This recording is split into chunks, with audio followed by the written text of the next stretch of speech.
Hello दोस्तों, मैं हूं हनी शर्मा और आप देख रहे हैं इंडिया डिफेंस बात, जिसमें हम लेके आते हैं देश और दुनिया के डिफेंस से रिलेटेड बड़ी खबरें। तो चलिए जान लेते हैं। दोस्तों, हमारी पहली खबर पाकिस्तान को लेकर है। पाकिस्तान में बन रहे चाइना पाकिस्तान इकोनॉमिक कॉरिडोर को लेकर पाकिस्तान के प्रधानमंत्री इमरान खान का बड़ा बयान सामने आया है।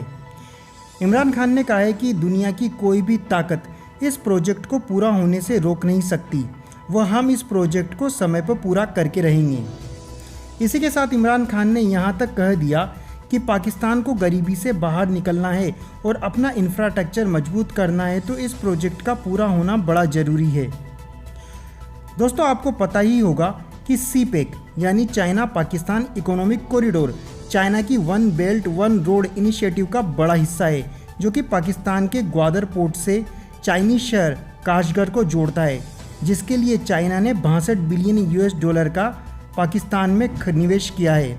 दोस्तों, हैरानी की बात तो यह है कि इस कॉरिडोर का सारा काम चाइनीज़ कंपनियां संभाल रही है और यह काम भी चाइना के लिए ही हो रहा है, जिससे चाइना को अरेबियन सी में डायरेक्ट एक्सेस मिल जाएगा और चाइना अपना सारा माल अफ्रीकी कंट्रीज़ को और भी सस्ते दाम पर बेच पाएगा। इससे पाकिस्तान को मान भी ले कि फ़ायदा होगा तो कितना होगा, ये सोचने वाली बात है। ऐसे में इमरान खान का यह तक कह देना कि हम इस कॉरिडोर को पूरा करने के लिए कुछ भी कीमत अदा कर सकते हैं, पाकिस्तान की चाइना के प्रति चापलूसी को दिखाता है, जो कि ये जाहिर करता है कि जो भी देश पाकिस्तान को पैसा देता है, पाकिस्तान उस देश का गुणगान गाने लग जाता है, चाहे वो पहले USA हो या अब चाइना। पाकिस्तान अपने लोगों की परवाह किए बिना ये काम करता है।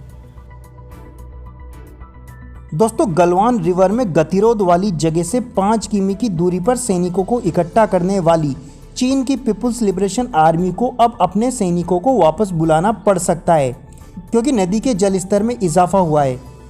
नदी के किनारे में बाढ़ के हालात बन गए हैं। गलवान को जानने वाले शख्स ने ये जानकारी हिंदुस्तान टाइम्स को दी है।